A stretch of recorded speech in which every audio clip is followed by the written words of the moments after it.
Today's Dirt Path devotional comes from Deuteronomy chapter 8, verse 3.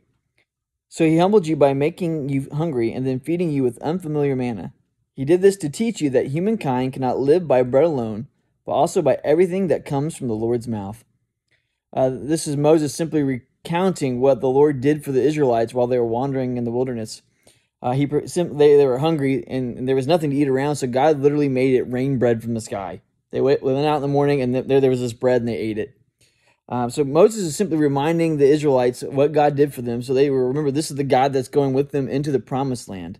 And that's really what the book of Deuteronomy is. It's essentially Moses' final address to the people before they enter the promised land and before Moses goes off and he dies himself. And this verse is kind of has an important meaning for us.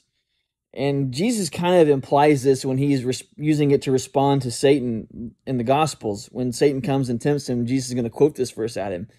And the idea behind it is, man doesn't live by bread alone, but by everything that comes from the Lord's mouth. And how that applies to us, and kind of what Moses is getting after here, is that it's not just, serving God isn't just what God does for you. It's not just about showing up at certain places and certain times. No, worshiping God and following God is an every moment, every day life that we've committed ourselves to. We as Christians, we can't think that we are being spiritually fed the way we're supposed to simply by attending church on Sunday mornings. We need to be, if we want to have a strong relationship with God, it needs to be more than that. We need to spend time in the Word. We need to spend time in prayer. We need to spend time in fellowship with other believers. And likewise, if we want to claim we're a follower of God and follower of Jesus, we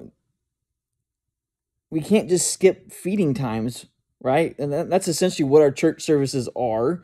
That's essentially what our small group times are, and our other times of gathering and serving our communities. Those are times where we gather together as the body. So you can't neglect gathering as the body, but you also can't neglect your own personal life, your own personal relationship, working and growing closer to God. It has to be more. We have to crave more. We have to want a deeper, more intimate knowledge of who God is. We want to experience Him each and every day in our lives.